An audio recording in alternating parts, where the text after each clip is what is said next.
আসসালামু আলাইকুম প্রিয় দর্শক। আমরা যাই হোক এখন যে আলোচনাটা করব এটা হচ্ছে বাংলাদেশের এখন কি রাজনীতি চলছে, সব বিষয়ে আর কি, সার্বিক বিষয় নিয়েই একটা ওভারভিউ চাচ্ছি আমাদের স্যারের কাছ থেকে। স্যার, আমরা ফার্স্ট যে বিষয়টা জানতে চাচ্ছি, শিক্ষকদেরকে মানে শিক্ষক সে যেই পন্থী হোক স্যার, এটা আমাদের একটা মানে আমাদের মতো যারা মানুষ আছে না, আমাদের একটা সফট কর্নার থাকে শিক্ষকদের প্রতি।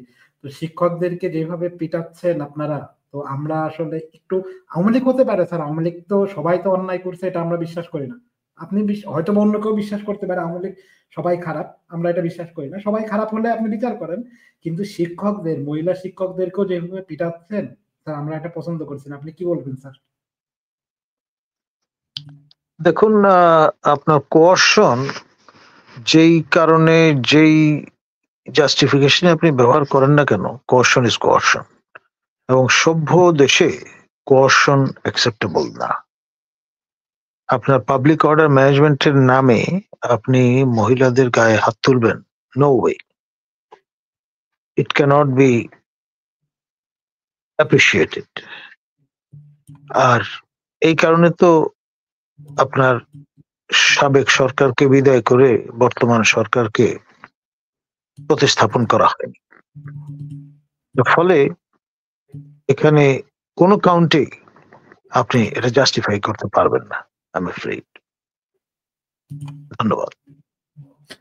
স্যার, আমাদের আরো কিছু বিষয় আছে। আমরা হচ্ছে একটা, আপনারে একটা জিনিস দেখায় আগে। সেটা হচ্ছে, এটা হচ্ছে উম, এটা হচ্ছে হাসনাত আব্দুল্লাহ।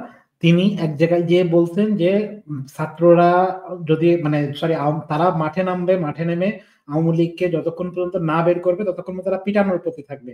তো বিষয় হচ্ছে স্যার, আমরা হয়তো বা এটা আমার পক্ষে গেলে আমি ভালো বলবো অথবা খারাপ বলবো, এটা কি আসলে আইনের শাসন প্রতিষ্ঠা হচ্ছে? এর দায়ভার কে নিবে? দেখুন, আমাদের সম্মানীয় স্বরাষ্ট্র সচিব মহোদয় যে কথা বলেছেন এবং তারই প্রতিধ্বনি আমরা আমাদের সরকার পক্ষের সাংবাদিক মোর্তজা সাহেবের কণ্ঠে তার প্রতিধ্বনি শুনেছি। তো তাতে আহ, আপনার অবস্থাটা আসলেই ন্যাক্কারজনক। আপনার মুসোলিনি এবং হিটলারের শাসনামলে যেভাবে জাস্টিফিকেশন হাজির করা হতো, এটা তার প্রতিধ্বনি অনেকে শুনতে পাচ্ছেন এ ধরনের কথাবার্তার মধ্য দিয়ে। আর আমরা তো ক্রমাগত সৈন্য সৈন্য বাক স্বাধীনতা, চিন্তার স্বাধীনতা ইত্যকার বিষয়গুলো অ্যাসপায়ার করেছি, করছি এবং করব। সুতরাং এই মধ্যযুগীয় ধ্যান ধারণা যদি তার বিকাশ ঘটানো হয়, আপনার কণ্ঠরোধ করার চেষ্টা করা হয়, তাহলে সেটা হবে কাউন্টার প্রোডাক্টিভ। পৃথিবীর ইতিহাস তাই বলে এবং মানব চরিত্রের অজস্রতা তাই বলে। ধন্যবাদ। স্যার, আমাদের প্রশ্ন অনেক স্যার। আমরা হচ্ছে আরেকটা বিষয় আপনার কাছে জানতে চাচ্ছি। ইকবাল করিম ভুঁইয়া, যিনি, তার যারা ইকবাল করিম ভুঁইয়ার এইটা দেখেন, আমি হচ্ছে জাস্ট শর্ট একটু দেখালাম। এটা হচ্ছে ইকবাল করিম ভুঁইয়া কিন্তু শেখ হাসিনা সরকারের আমলে পাওয়ার প্ল্যান্টের মালিক ছিলেন। এটা আপনারা সবাই জানেন। তিনি পাওয়ার প্ল্যান্টের মালিক ছিলেন। তিনি সুবিধাভোগী, যে কোনো মর্মে আপনি বলবেন তিনি সুবিধাভোগী। তিনি কি কারণে তার ফেসবুক মানে প্রোফাইল পিকচার লাল করছিলেন, এর পিছনের হিস্ট্রি স্যার আমরা কিছুটা হলেও জানি। আপনি কি আমাদেরকে কিছু বলবেন কিনা এই বিষয়ে? দেখুন, ইকবাল করিম ভূঁইয়া আহ, বাড়ি আমাদের বৃহত্তর কুমিল্লা অঞ্চলে, এবং তিনি আপনার জনাব তারেক সিদ্দিকীর সঙ্গে লগারহেড অবস্থায় ছিলেন, এমনকি একেবারে সামনাসামনি সমালোচনা করতে দ্বিধান্বিত ছিলেন। এবং তার এই সময়টায় আপনার জেনারেল তারেক সিদ্দিকীর পক্ষে অবস্থান নিয়েছিলেন জেনারেল আজিজ এবং লেফটেন্যান্ট জেনারেল মামুন খালেদ বলে শোনা যায়। এছাড়া বাকি সবাই আপনার ইকবাল করিম ভূঁইয়ার পদাঙ্ক অনুসরণ করেছেন, তার পক্ষে অবস্থান নিয়েছিলেন। এখন আপনি যখনই উর্দি খুলে ফেললেন তখনই কিন্তু আপনি একজন সিভিল মানুষে রূপান্তরিত হলেন। কলকে পাওয়াটা অনেকাংশে নির্ভর করে আপার ইসলনে যারা আছেন তারা কতটুকু আপনি ওন করছেন, কতটুকু ছাড় দিচ্ছেন, কতটুকু গ্রহণ করছেন, কতটুকু বর্জন করছেন তার উপর। সুতরাং ইকবাল করিম ভূঁইয়া যখন দায়িত্ব ছেড়ে দিলেন তখন থেকে তিনি, আমরা শুনেছি একটা হচ্ছে পাওয়ার প্লান্ট, আরেকটি হচ্ছে বেসরকারি বিশ্ববিদ্যালয়, এই দুইটি ফেভার তিনি গ্রহণ করেছিলেন সাবেক সরকার প্রধানের কাছ থেকে। এখন এক অর্থে আমি যদি আপনার ডেভিলস অ্যাডভোকেট হিসেবে কথা বলি তাহলে বলবো আপনি একটা লোককে দেখাতে পারবেন না বাংলাদেশে যারা কোট আনকোট যাদেরকে স্বৈরাচার বলা হচ্ছে তাদের সঙ্গে বসবাস করেননি কিংবা আপনার সঙ্গে ছিলেন না।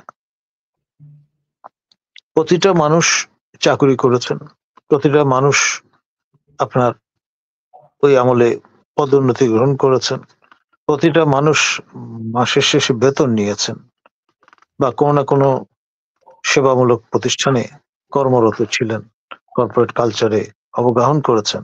তো সুতরাং এখন যারাই অমুক স্বৈরাচারের দোসর, অমুক স্বৈরাচারের সঙ্গে সহযোগিতা করছেন, এসব হুইচ হান্টিং এর চেষ্টা করছেন, বুঝতে হবে তাদের কোনো এজেন্ডা আছে। এবং পেশাদারিত্বের দৃষ্টিকোণ থেকে দেখলে যারা অ্যাট্রোসিটির সঙ্গে যুক্ত ছিলেন না তারা বাদে বাকি কারোরই ক্যারেক্টার অ্যাসিনেশনের নৈতিক অধিকার অন্য কারো আছে বলে আমি মনে করি না। সেই জন্যে আমাদেরকে জাতি গঠনেতে অগ্রসর হতে হবে, জাতিকে সামনের দিকে নিয়ে যেতে হবে। আমরা তো পশ্চাৎ ধাবন করার জন্য সেই মোগলাই কায়দায় ফিরে যাব না। এই বিষয়টা আমরা যেন সবসময় মনে রাখি। জি, আচ্ছা, আমাদের ফরিদ সাহেব আমাদের সাথে যুক্ত হয়েছেন। স্যার, ফরিদ সাহেব আমাদের আপনি চেনেন মনে হয়, ফরিদ পাঠান সাহেব আমাদের খুব পছন্দের মানুষ। তো উনি উনি আমাদের সাথে যুক্ত হয়েছেন। স্যার, আমরা আরো আপনাকে আরেকটা প্রশ্ন করে তারপর আমরা আসবো ফরিদ পাঠান সাহেবের কাছে। আমাদের আরেকটা প্রশ্ন স্যার, আমরা আসলে আপনাদের ছাত্র, তো এই জন্য আসলে বেশি প্রশ্ন করি, অনেক কিছু শিখতে চাই। তো স্যার, এটা কি মানে আওয়ামী লীগকে নিষিদ্ধ করার সিদ্ধান্ত আসছে শীঘ্রই, তো এটা কি আপনার মানে আমি যেহেতু দুই জায়গারই নাগরিক সেহেতু আমি প্রশ্ন করার একটু স্বাধীনতা আছে, তো এটা কি বাংলাদেশের আইনে পারমিট করে কিনা, মানে আপনি কোনো ল করে এই দল নিষিদ্ধ ওই দল নিষিদ্ধ এটা করবেন, নাকি বিচারের আমরা যেটা বারবার ফোকাস করার ট্রাই করছি আইনের শাসন, স্যার আপনি কি বলবেন? দেখুন, রাস্তাটা তো আওয়ামী লীগই দেখিয়ে দিয়েছে। আপনার তড়িঘড়ি করে জামাতে ইসলামী বাংলাদেশ এবং ইসলামী ছাত্র শিবিরকে এক পাল্লায় উঠিয়ে তারা ক্ষমতা হারানোর পূর্বক্ষণে নিষিদ্ধ ঘোষণার ব্যবস্থা করেছেন সন্ত্রাসী সংগঠন এই রকমের তকমা দিয়ে। এখন যার জন্য গর্ত খুঁড়েছেন সেই গর্তে তো আপনি পড়বার পর্যায়ে চলে গেছেন। সেজন্য তাদের আসলে কোনো সান্ত্বনা খুঁজে পাওয়ার জায়গা আছে বলে আমি মনে করি না।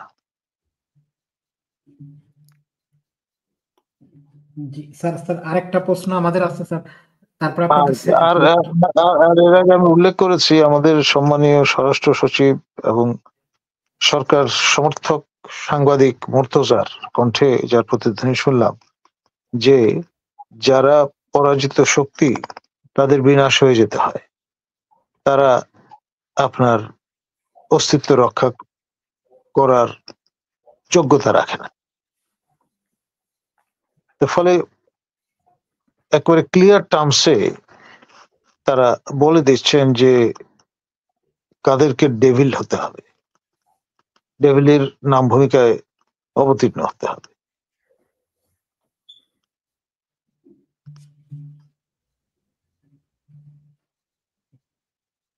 ধন্যবাদ।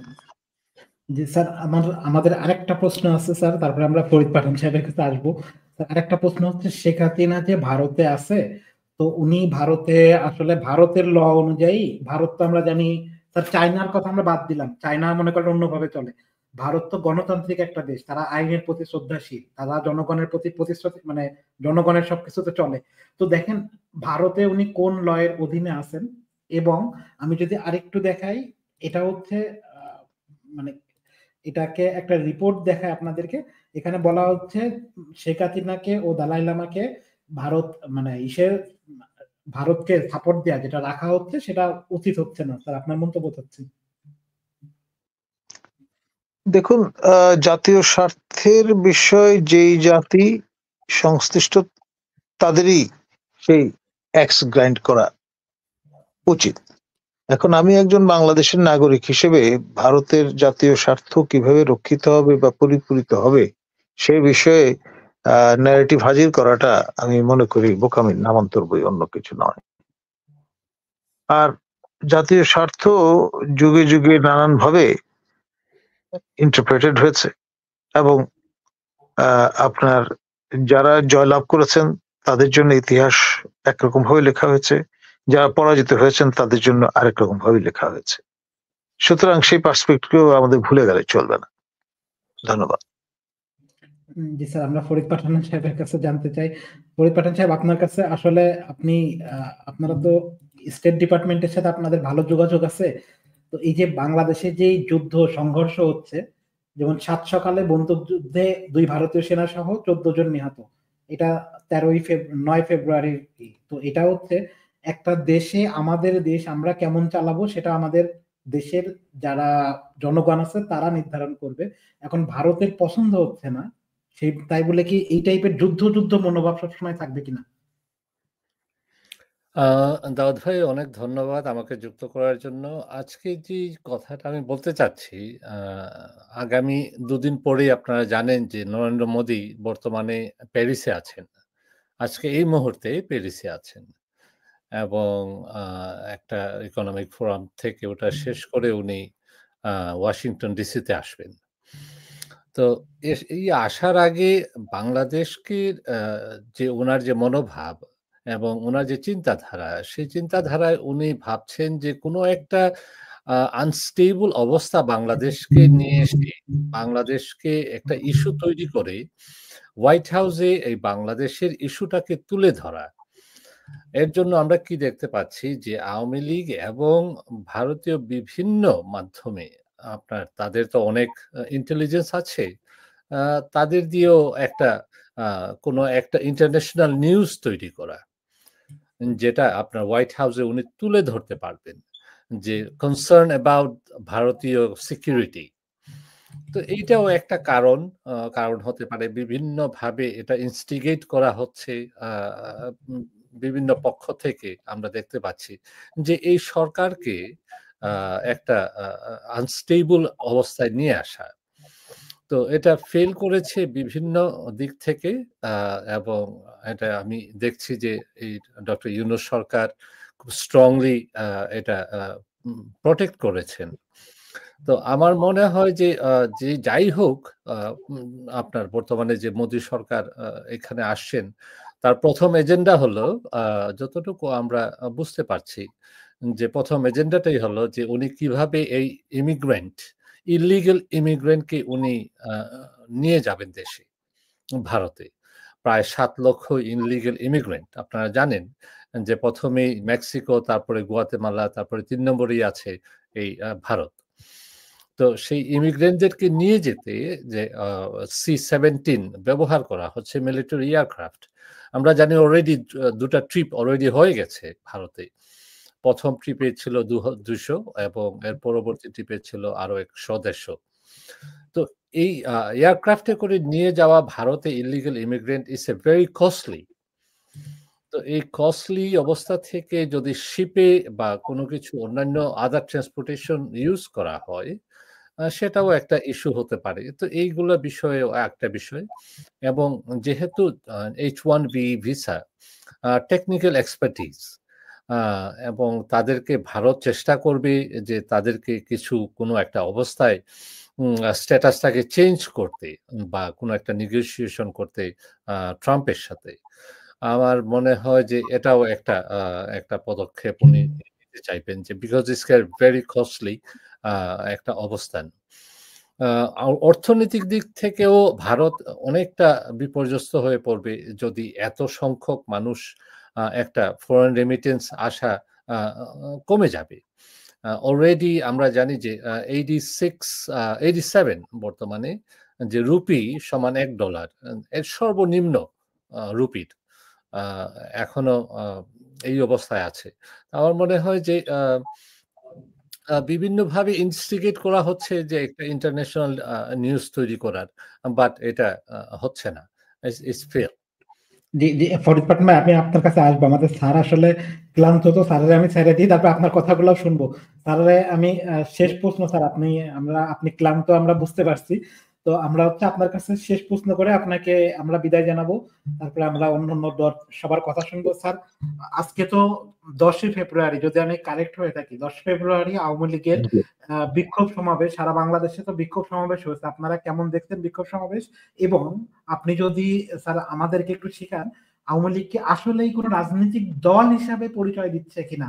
যেমন আমাদের কাছে অ্যাটলিস্ট স্যার, সে যেভাবেই বলুন না কেন, কিছু তো ঘটনা ঘটছে, আমাদের তো ভাই বোন মারা গেছে, আপনার ছাত্র মারা গেছে স্যার, তো অ্যাটলিস্ট ক্ষমাটা তো চাইতে পারে। জি স্যার, আপনার শেষ বক্তব্য। হ্যাঁ, দাউদ ভাই, আমি একটা মিনিট আমি নিচ্ছি স্যারের থেকে, যে দেখেন 10ই ফেব্রুয়ারি কেন করা হলো? তার কারণ হলো 12 তারিখে এই নরেন্দ্র মোদী হোয়াইট হাউসে মিট করবেন ডোনাল্ড ট্রাম্পের সাথে। একটা ইস্যু তৈরি করা আমার মনে হচ্ছে। অনেক ধন্যবাদ। জি ফরিদ পাটনা ভাই, আপনার কাছে আরো কথা শুনবো। জি স্যার, আপনি আপনার মন্তব্য, শেষ মন্তব্য। দেখুন, আপনার একটা সময় ছিল যখন আওয়ামী লীগ দুই ভাগ হয়েছিল, আওয়ামী লীগ মালেক এবং আওয়ামী লীগ মিজান। এক অংশের ছিল 2টি সিট পার্লামেন্টে, আরেক অংশের ছিল 39টি সিট। এবং মালেক উকিল সাহেব 15ই আগস্ট তখন লন্ডনে অবস্থান করছিলেন। এর পরপর তাকে যখন জিজ্ঞাসা করা হলো যে আপনার প্রতিক্রিয়া কি, তিনি দ্ব্যর্থহীন ভাষায় জানান দিয়েছিলেন যে ফেরাউনের পতন ঘটেছে। একেবারে তার কয়নি, যেটা আমার না। সাপ্তাহিক বিচিত্রা তখন খুবই পপুলার একটা ম্যাগাজিন, এখনকার মানব জীবনের চাইতেও মশহুর। সেই বিচিত্রায় প্রচ্ছদ কাহিনীতে মিজানুর রহমান চৌধুরী পরিষ্কার দ্ব্যর্থহীন ভাষায় জানিয়েছিলেন, আমরা বাকশাল করে ভুল করেছিলাম। এখন সেই মিজানুর রহমান চৌধুরীও নাই, মালেক উকিলও নাই। এবং এই যে ভুল স্বীকার করা, রিপেন্টেন্ট হওয়া, এই কালচার আওয়ামী লীগ থেকে আমার মনে হয় উবে গেছে। এবং এখন যে অবস্থাটা, দেয়ার অন দ্য রান, আপনার যাবতীয় যা ঘোষণা টোষণা সবই কিন্তু ভার্চুয়াল। অ্যাকচুয়াল ওয়ার্ল্ডে অন দ্য গ্রাউন্ড, গাজীপুরের এই ব্যতিক্রমী ঘটনাটা বাদে ডিফারেন্ট বলগেম। গাজীপুরের বিষয়টা আবার ভিন্ন রকমের। অন দ্য গ্রাউন্ড আপনার জাহাঙ্গীর সাবেক মেয়রের যে ক্লাউডটা, সেটা কিন্তু মেইন স্ট্রিম আওয়ামী লীগের নয়, তার একান্ত ব্যক্তিগত। এবং তাকে কিন্তু বহিষ্কার করা হয়েছিল আওয়ামী লীগ থেকে, নিশ্চয়ই মনে আছে। তো ফলে কারিশমা যদি কিছু থাকে, সেটা জাহাঙ্গীরের মায়ের স্থানীয় গাজীপুরবাসীর। এর সঙ্গে মেইনস্ট্রিম আওয়ামী লীগের খুব একটা সংযোগ আছে, এটি কেউ হলফ করে বলতে পারবে না। আর আপনার কোট আনকোট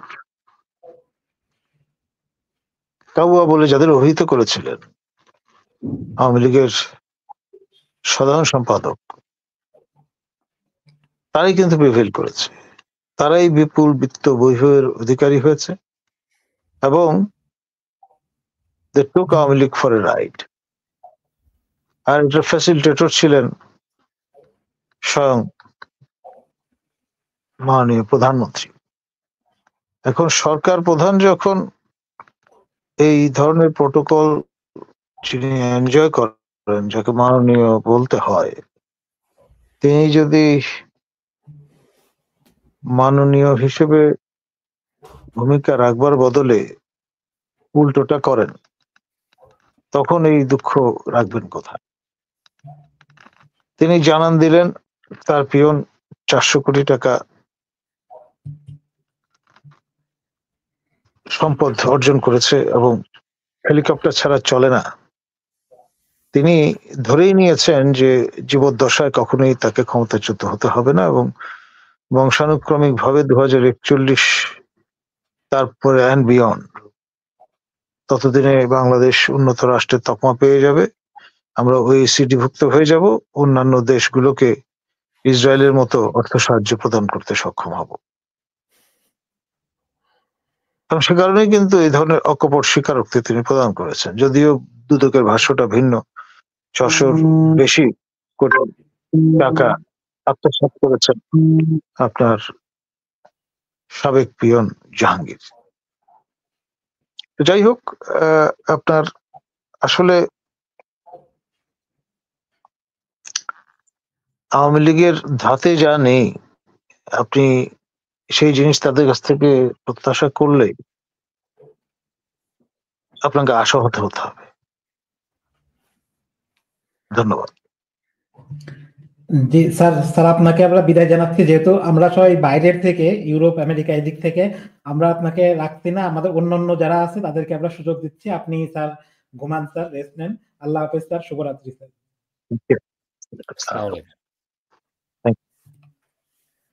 ফরিদ পাঠান ভাই, আমাদের হচ্ছে আরেকজন দর্শক আছে, ওনার প্রশ্নটা নিয়ে আপনার কাছে আসছি। জি জালালি ভাই, আপনার প্রশ্ন। আসসালামু আলাইকুম সম্মানিত সঞ্চালক ভাই, অতিথিবৃন্দ। অপারেশন ডেভিল হান্ট মানে শয়তান ধরা গায়েবী মামলা দেয়া হচ্ছে, জিএম কাদের এক কনফারেন্সে বললেন। তো পরিবেশ পরিস্থিতি স্যাটানিক ভার্সেসই হবে, ডেভিল হান্ট পুরোপুরি হবে না। আর জিএম সাহেবের কাছে প্রশ্ন, বিগত 15 বছর যে গায়েবী মামলা হলো আপনি এবং আওয়ামী লীগের নেতৃত্বে, এত টাকা পাচার হলো, লুপাট হলো, আয়নাগর গুম ক্রসফায়ার হলো, আপনি কোথায় ছিলেন? আর আপনি জাতীয় পার্টির মতো একটা দল চালাবেন কি করে? ভাবির সাথে দেবরের কি সম্পর্ক থাকে? কিন্তু আপনার ভাবি উত্তর দিকে, আপনি দক্ষিণ দিকে। যাই হোক, মির্জা ফখরুল সাহেব বললেন দ্রুত নির্বাচন ও 32 নম্বর রক্ষা না করার জন্য অন্তর্বর্তী সরকার দায়ী। নির্বাচন তো চাইবেন, কিন্তু এখন তো উচিত ছিল জাতীয় পার্টি এবং আওয়ামী লীগ ছাড়া, শাপলা হত্যা, পিলখানা হত্যা, সম্প্রতি ছাত্র জনতা হত্যা, গুম, আয়নাগর ক্রসফায়ার, পাচার, লুপাট, এগুলোর বিষয়ে রাস্তায় খাতা বালিশ নিয়ে আপনাদের আন্দোলন করা। এত তাড়াতাড়ি ভুলে গেলেন ফখরুল সাহেব এবং জামাত? যাই হোক, আমাকে যদি 1 মিনিট সময় দেন, তাহলে একটা ছড়া বলুন, 1 মিনিট। বিসমিল্লাহির রহমানির রহিম। তোদের মুখে লাথি মারি, তোদের মুখে লাথি মারি, ওই নেতাদের দল যাদের মুখে মিথ্যের ঝুলি, বুকে ছলনারী ঢল। চলো নারী দল, তোদের মুখে লাথি মারি, তোদের বুকে লাথি মারি, ওই নেতাদের দল, যাদের মুখে মিথ্যের ঝুলি, বুকে চলো নারী দল। কোন দর্শন স্বজন প্রীতি, দলীয়করণ দুর্নীতি হচ্ছে প্রতিদিন, সংসদে চুলাচুলি, রাজপথে গুলাগুলি, হরতাল হর দিন, অস্ত্র দিয়ে কেডার পুষে, জনগণের রক্ত চুষে, মঞ্চে ফেলে চুকের জল, ফেলে চুকের জল, ফেলে চুকের জল, তোদের মুখে লাথি মারি, তোদের বুকে লাথি মারি, ওই নেতাদের দল, যাদের মুখে মিথ্যের ঝুলি, বুকে চলো নারী দল। বিরোধীদের জেলে পুরে হাত মেলালে তুলে গড়ে ঐক্যের ঝুলি বাঁধে, নিজের বেলায় অন্ধ সেজে একে অন্যের ত্রুটি খুঁজে বুটের জন্য কাঁদে, উন্নয়নের দিগির তুলে, উন্নয়নের দিগির তুলে, উৎপাদনের চাকা খুলে, ওই শালাদের দল, ওই শালাদের দল, ওই শালাদের দল, তোদের মুখে লাথি মারি, তোদের বুকে লাথি মারি, ওই নেতাদের দল, যাদের মুখে মিথ্যের ঝুলি, বুকে চলো নারী দল। সম্মানিত সঞ্চালক ভাই, অতিথিবৃন্দ এবং শ্রোতা মন্ডলীর কাছে আমি একান্তভাবে ক্ষমা চেয়ে নিচ্ছি, দুই একটা গান লিখি, কণ্ঠ আমার নাই। না না না না, ঠিক আছে, আমাদের আমাদের এখানে আপনি স্বাধীনভাবে কথা বলতে পারবেন। আমাদের ফরিদ পাঠানের সাহেবের চ্যানেল আছে, আমার ওখানে কণ্ঠটা নাই, কথা বলতে পারবেন। কণ্ঠ নাই আমার, এই জন্য আর ক্ষমা প্রার্থী। জি জি জি জি জি, আমাদের আমাদের এখানে আপনারা স্বাধীনভাবে কথা বলতে পারবেন, এটা জনতার পক্ষে কথা বলে, আমাদের অন্য কোনো দলীয় পরিচয় নাই। ফরিদ পাঠান সাহেবের যে চ্যানেল আছে পিসিবি, না ভাই, পিসিবি, তো ওই চ্যানেলে আপনি স্বাধীনভাবে কথা বলতে পারবেন, আপনি কোনো দলের সাপোর্ট আমরা করি না। জি মনির ভাই, আপনার প্রশ্ন ফরিদ পাঠান সাহেবের কাছে। জি, ধন্যবাদ দাউদ ভাই এবং ইঞ্জিনিয়ার ফরিদ ভাই, আসসালামু আলাইকুম। ওয়ালাইকুম সালাম। বিএনপি যেভাবে ইউনূস সাহেবকে চাপ প্রয়োগ করতেছে নির্বাচনের জন্য, এবং ওনারা 8 দিনে 64টা মিটিং করবেন 64 জেলায় 15 তারিখ থেকে, এখন শেষ পর্যন্ত কি ইউনূস সাহেব কি যে সংস্কারগুলো প্রস্তাব নিয়ে আসছেন এগুলো কি বাস্তবায়ন করা সম্ভব হবে, এবং শেখ হাসিনার বিচারগুলো কি সুষ্ঠুভাবে করা সম্ভব হবে? আরেকটা যে মিলে দেখেন, বিএনপির রুমিন পারানা বলতেছেন যে শেখ হাসিনার সময় উনি নিরাপদ ছিলেন, এখন উনি নিরাপদ অনুভব করতেছেন না। তাহলে বিএনপির এত হাজার হাজার নেতা কর্মী নিরাপদ ছিল, তিনি কিভাবে নিরাপদ ছিলেন? এবং তিনি ফ্লটে কত কোটি টাকার দাম একটা ফ্লট, উনি ফ্লটের জন্য আবেদন করেছেন, ফ্লট বানা পেয়ে গেছেন, উনি বলছেন যে উনি রাষ্ট্রের কাছে আবেদন করেছেন। শেখ হাসিনা যদি রাষ্ট্র হয়ে থাকে তাহলে বাকিরা কি থাকছিল? এদের যে ডাবল স্ট্যান্ডার্ড, এরা কিভাবে দল পরিচালনা করে, আর বিএনপি বা এদেরকে কিভাবে দলের মধ্যে রাখে? মাঝে মাঝে রুমিন পারানা আওয়ামী লীগের পক্ষে, সেখানের পক্ষে কথাবার্তা বলে, তাহলে আমরা যে ভোট দিব কার কাছে ভোট দিবে? এরা কি সন্ত্রাস মুক্ত বাংলাদেশ করতে পারবে, চাঁদাবাজ মুক্ত বাংলাদেশ করতে পারবে? ধন্যবাদ আপনার সবাইকে। জি জি জি মনির ভাই, আপনি দেখতে থাকেন, ইনশাল্লাহ দেখতে থাকেন। আপনার ফরিদ পাঠান ভাই আমাদের খুব, যেহেতু উনি একজন প্রফেশনাল মানুষ, ওনার কাছ থেকে আমরা রাজনৈতিক ওই যে নেতাদের মতো ওরকম বলি আমরা আশাও করি না, আর উনি ওইগুলা বলেনও না, তো ওইটা না। আমি ফরিদ পাঠান সাহেবের একটা প্রশ্ন করি, দর্শকদের মতামত সহ ফরিদ পাঠান সাহেবের একটা প্রশ্ন করি। দেখেন পাঠান ভাই, আপনি তো আমাদের থেকে সিনিয়র, আমাদের শিক্ষক সমতুল্য। দেখেন, জামাত যদি এই কথা বলে তো আমরা কই যাই? আপনি বুঝতে পারছেন, আপনি দেখতে পারছেন, ভারত বিরোধী ছিল না জামাত কখনো। এটা যদি জামাত বলে তো বাংলাদেশের জনগণ কোথায় যায়? জি পাঠান সাহেব, দর্শকের প্রশ্নের উত্তর প্লাস আমাদের প্রশ্ন। রাজনীতিতে এমন অবস্থা দাউদ ভাই যে কে কখন কোন কথাটা বলছে এত স্ক্যাটার্ড, এই আজকে এই গত 3-4টা মাস থেকে আমি দেখছি যে বিএনপিরও বিভিন্ন মাধ্যমে এক একজন এক এক কথা বলছেন। অ্যাক্টিং চেয়ারম্যান তারেক রহমান সাহেব লন্ডন থেকে একটা কথা বলছেন, আবার দেশে যারা সিনিয়র নেতারা দু নেতা দু ধরনের স্টেটমেন্ট দিচ্ছেন। আমার মনে হয় যে যেহেতু বিএনপি একটি আপনার সংগঠন এবং খুবই অর্গানাইজ, আপনাদের তো একজন প্রেস সচিব থাকা উচিত, যে একজন একটা প্রেস থেকে আপনার সবাইকে জানান দেওয়া, জনগণকে বলা যে হ্যাঁ, দিস ইজ আওয়ার স্ট্যান্ড, আমরা এই স্ট্যান্ডে আছি, আমরা এই কথাগুলা বলছি। যখন বিভিন্ন জন বিভিন্ন কথা বলেন তখন মানুষ বিভ্রান্ত হয়ে যায় যে কে কোন দিকে যাচ্ছে দলটা। অনেকে আমরা শুনতে পাই যে বিএনপির বলেন যে তারেক রহমান সাহেব এইটা বলছেন, এই যে 31 ধারা তারপর আপনার রিজভী সাহেব একটা বলছেন, ফখরুল সাহেব একটা বলছেন, তারপর সালাউদ্দিন সাহেব একটা বলছেন। এই ধরনের আপনার স্ক্যাটার্ড স্টেটমেন্ট গুলো আসছে। তো আমার মনে হয় যে এটাও থাকবে না। সময়ের পরিপ্রেক্ষিতে এটা চলে আসবে যখন তারেক রহমান সাহেব দেশে যাবেন। কিন্তু আমি যেটা দেখছি যে দেখেন এখনো জেলখানায় আজকে কোনো একটা অনুষ্ঠানে আমি বলছিলাম যে এখনো জেলখানায় প্রচুর আলেমরা জেলখানায় আছেন। যাদেরকে জঙ্গি বানিয়ে এই দেশের আপনার আমাদের সাধারণ জনগণকে জেলখানায় পুঁতে রেখেছেন। জঙ্গি নাটক সাজিয়ে আমি বলবো। তারপরে আপনার আছেন বিএনপির অনেক সাধারণ কর্মীরা জেলখানায় এখনো আছেন। অনেক কর্মীরা। তো আপনারা এই কর্মীদেরকে জেলে রেখে আপনারা নির্বাচন করছেন। নির্বাচন তাদেরকে জেলখানা থেকে বের করে নিয়ে আসেন। তারেক রহমান সাহেবের এখনো উনার আদালতে অনেকগুলা মামলা আছে। সেই মামলা এখনো নিষ্পত্তি হয়নি। এখন এই মামলাটুকুকে নিষ্পত্তি করে উনাকে দেশে এনে উনি আসতে পারছেন না। এটার উপর কেউ কথা বলছে না। কথা বলছে কি নির্বাচন দেন, ক্ষমতায় যাওয়া। ক্ষমতায় যেয়ে কি করবেন? ক্ষমতায় যেয়ে ওইটাই তো জনগণ কি চায় এটার পালস বোঝার চেষ্টা করেন আপনারা। জনগণের পালসটা বুঝেনি বিগত সরকার। যার ফলে কি হয়েছে? যে একটা মাসের ভিতর তাকে চলে যেতে হলো। যেটা কল্পনা করেনি মানুষ। কারণ এই পালসটা বুঝেননি উনি। উনি ছিলেন একটা বোতলের ভিতরে, উনি শুনতে পারতেন না জনগণের কি কথা, জনগণ কি চায়, এই কথাগুলো উনি শুনেননি।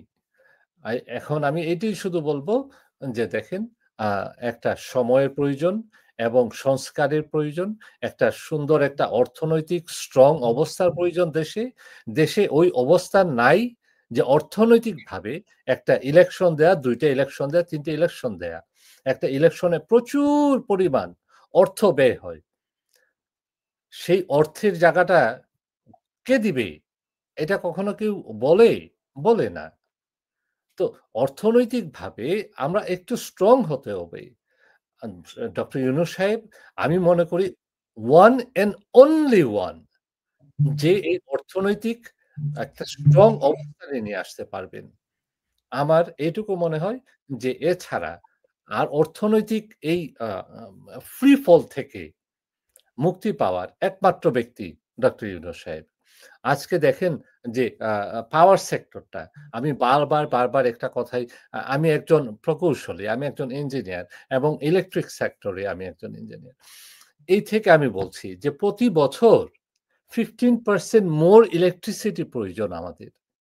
কিন্তু বিগত এই একটা বছরে নতুন কোনো পাওয়ার প্ল্যান্ট আসে নাই। বর্তমানে আছে ১৬৫টি আপনার ইউনিট পাওয়ার সাপ্লাই দেওয়ার জন্য। কয়টা ইউনিট পাওয়ার সাপ্লাই দিচ্ছে আমাদের ন্যাশনাল গ্রিড লাইনে?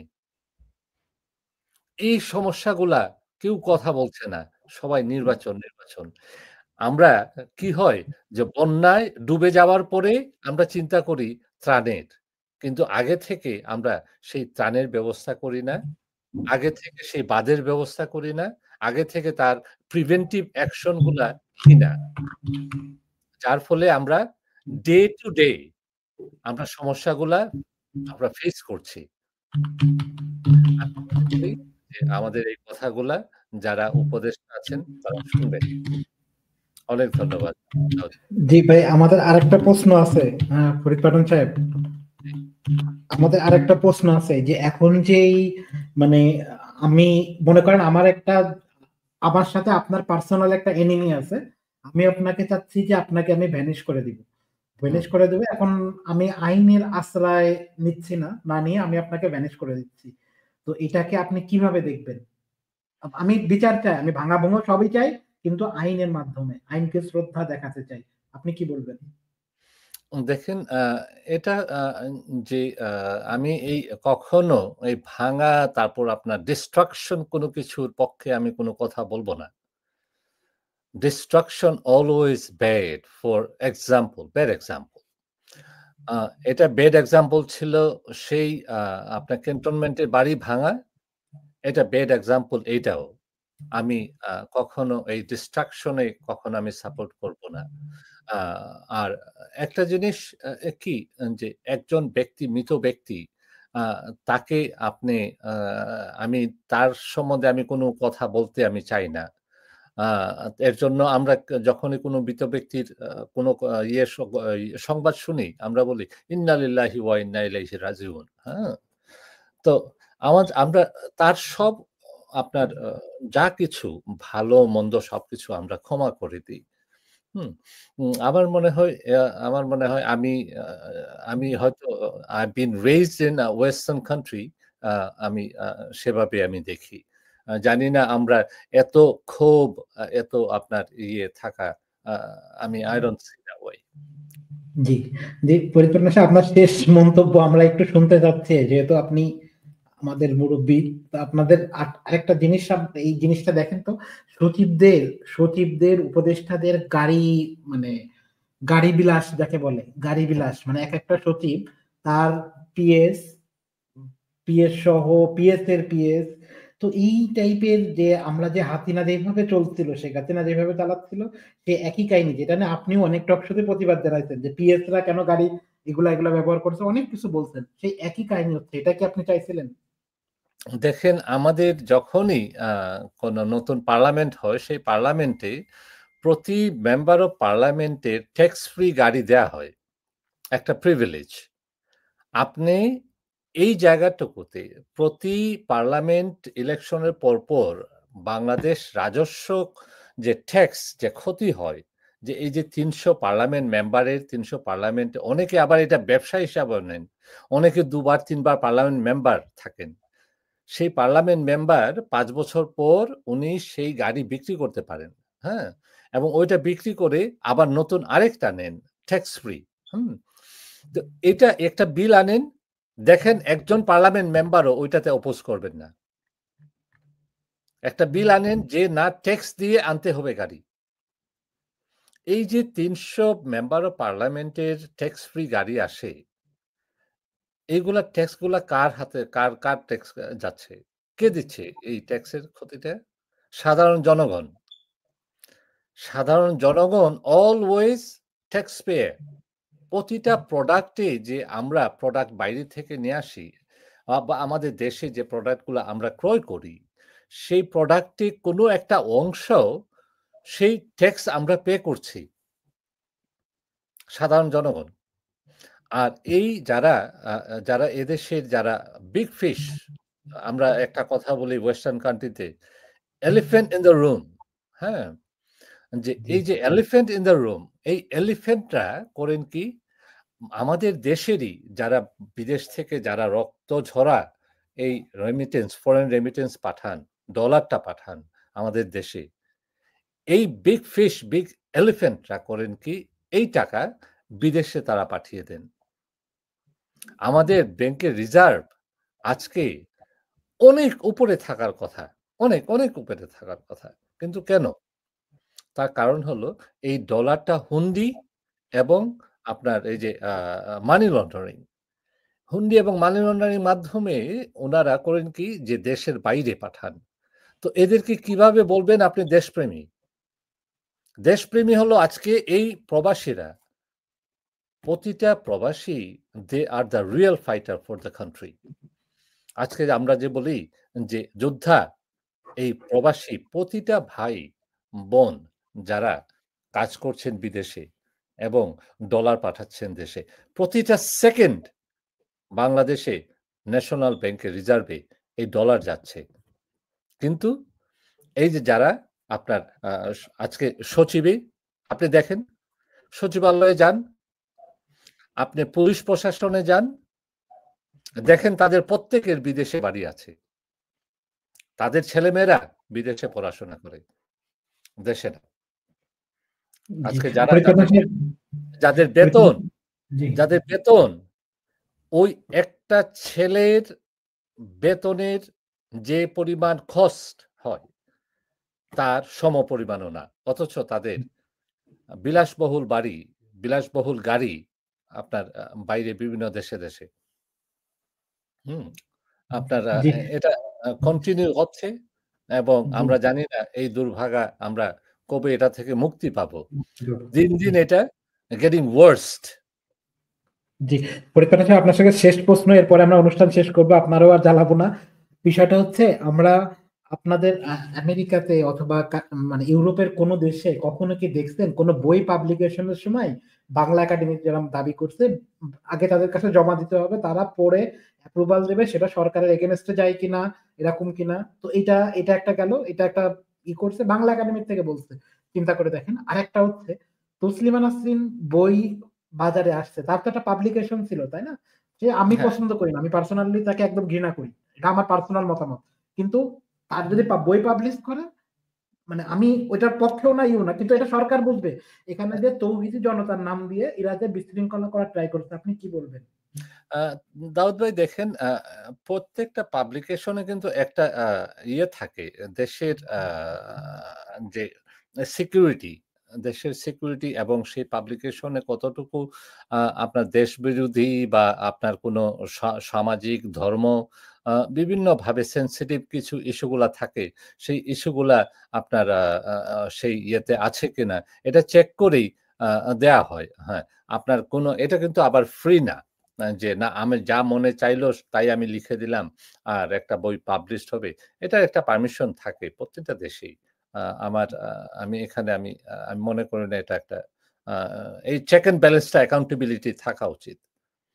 জি, না ওই যে তৌহিদি জনতা যে মনে করেন যে বই দোকান ভাঙচুর করছে, বিভিন্ন জায়গায় করছে, এই তৌহিদি জনতা সম্পর্কে আপনার কোনো বক্তব্য আছে কিনা? আমি পলিটিক্যাল কোনো, আমি এই ব্যাপারে আমি ইয়ে বলবো না দাউদ ভাই। আমি একজন নিরপেক্ষ হিসাবে আমি সবসময় চেষ্টা করি যে দেশটা আমাদের সবার, জনগণ দেশের মালিক। যখন যারা পলিটিক্সে আসেন এবং পলিটিশিয়ানরা যখনই ইলেকশনে তাদের জয় হয়, ক্ষমতার চেয়ারে বসেন, তখন জনগণকে ভুলে যান। যাদের দ্বারা তারা চেয়ারে বসেন তাদেরকেই ভুলে যান। ঠিক তেমনি আজকে যারা সরকারে আছেন, সরকারি বিভিন্ন কর্মচারী, তারা মনে করেন দেশটা আমার এবং জনগণরা হলো প্রজা। হুম? খুবই নিম্নমানের অনেক অফিস আদালতে পর্যন্ত দেখি যে তাকে স্যার বলতে হয়। আপনি নিশ্চয়ই শুনছেন যে ডিসি সাহেবকে স্যার না বললে ডিসি সাহেব রাগ করেন, এসপি সাহেবকে স্যার না বললে এসপি সাহেব রাগ করেন। কিন্তু তারা এটা ভুলে যান যে না, স্যার বলবেন আপনি জনগণকে, কারণ জনগণ আপনার এমপ্লয়ার, আপনি এমপ্লয়ি। এই কথাটা আপনার এই পরিবেশ যেদিন ফিরে আসবে আমাদের দেশে, সেই দিন জনগণ দেশের মালিক হবে। জি, জনগণকে স্যার বলতে হবে। জি, জি, আমরা তাহলে অনুষ্ঠান এখানে শেষ করছি। আর আমরা আরেকটু জানাই যে আমাদের ফরিদ পাঠান সাহেবের কিন্তু নিজেরও একটা চ্যানেল আছে। তো ওই চ্যানেল সম্পর্কে ফরিদ পাঠান সাহেব আপনার চ্যানেলের নামটা একটু বলে দেন জনগণ যাতে ওখানে যে পিসিবি ভিউজ, প্রবাসী চোখে বাংলাদেশ। আমরা যারা প্রবাসে আছি, আমরা কিভাবে দেখতে চাই দেশটাকে। জি, এই চ্যানেলটা আপনারা শেয়ার করবেন, লাইক করবেন, এই চ্যানেলটা করবেন যে আমাদের এখানে আসলে কোনো রাজনৈতিক পরিচয় নাই, আমরা শুধু বাংলাদেশের পক্ষে কথা বলতে চাই। আমাদের কথা অনেকের খারাপ মানে লাগতে পারে, কিন্তু আসলেই আমরা বাংলাদেশের পক্ষে কথা বলতে চাই, কোনো রাজনৈতিক পরিচয় আমাদের নাই। আমাদের রাজনৈতিক পরিচয় নাই। জি, জি, থ্যাংক ইউ। আপনারা সবাই ভালো থাকবেন, শুভরাত্রি, আল্লাহ হাফেজ। আল্লাহ হাফেজ।